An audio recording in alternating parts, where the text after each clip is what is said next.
M3 チャンネルの筋肉マン懐かしい金消しに色付け動画シリーズ、昭和レトロ1980年代当時の金消しの塗装をしています。今回は往年の9センチサイズのデカ消し第7弾 G 型のクモのコチラスをペイントします。水性アクリル塗料でペイントしました。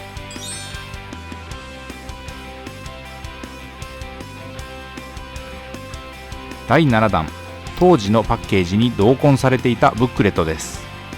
この段は唯一本編での活躍はほとんどなかった読者投稿超人で構成されています。今回のクモのコチラスの他にもスプレーマジンやノコギラーマン、ゴッドシーサーなどちょっとマニアックな超人で構成されていました。まずは塗装前の状態です。大きな損傷などはありませんが、腹の部分に小さな欠損がありました。パテで修復してからいつもの工程で下準備を進めていきました。金消しデカ消しの塗装はおよそこんな流れで下処理から進めていきます。煮沸して形を整え、余計な油分や表面のホコリを取る。レンジン漬けして可塑剤、塩ビを柔らかくする薬剤を抜く。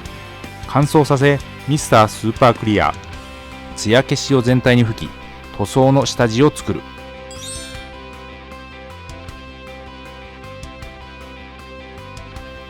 そして塗装です。ペイントの様子はハイライトで使用したカラーごとに見ていきます。塗料は水性アクリルのシタデルカラーとパレホを併用。オール筆塗りで色付けしていきました。まずは頭部、パンツ、ブーツ、膝のパッドに隠蔽力の強い黄色、シタデルカラーのベース、アバーランドサンセットを塗りました。このカラーがそのまま仕上げ色になりました。先に台座の下地を塗りました。シタデルカラーのベース、メカニカススタンダードグレイです。ボディのコスチューム、茶色です。シタデルカラーのベース、モーンファングブラウンです。意外と面積の大きい箇所でした。シタデルカラーはホビー用の水性アクリル塗料。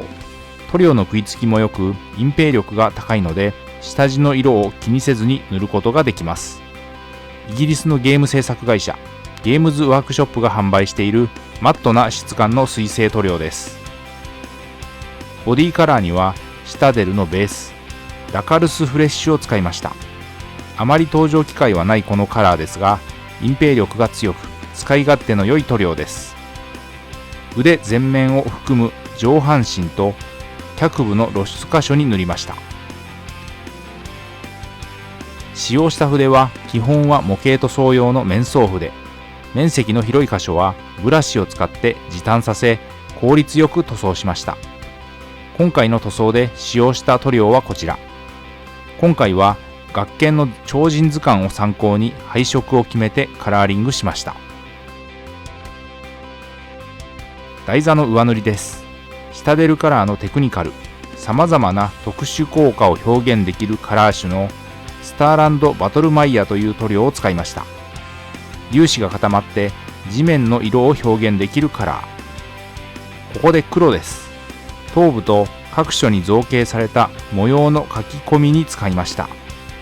2種類の筆を使い分けて塗り入れ、粘性の高い隠蔽力の強い黒です。パレホは世界水準で最高級の水溶性アクリルカラーと言われ、筆塗りによる塗装が滑らかに、筆ムラも出にくく、広い範囲に塗装ができます。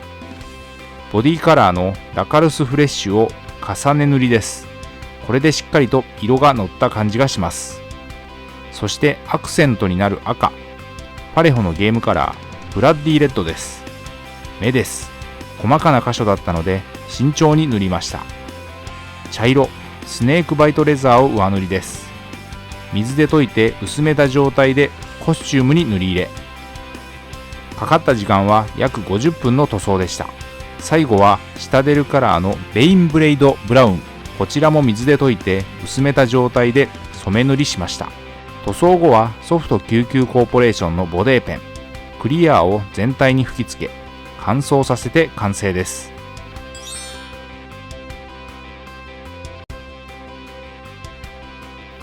台座をつけて塗装後です。特徴的な造形、フォルムの超人、クモの子チラスです。フロントビューからリアビューまで。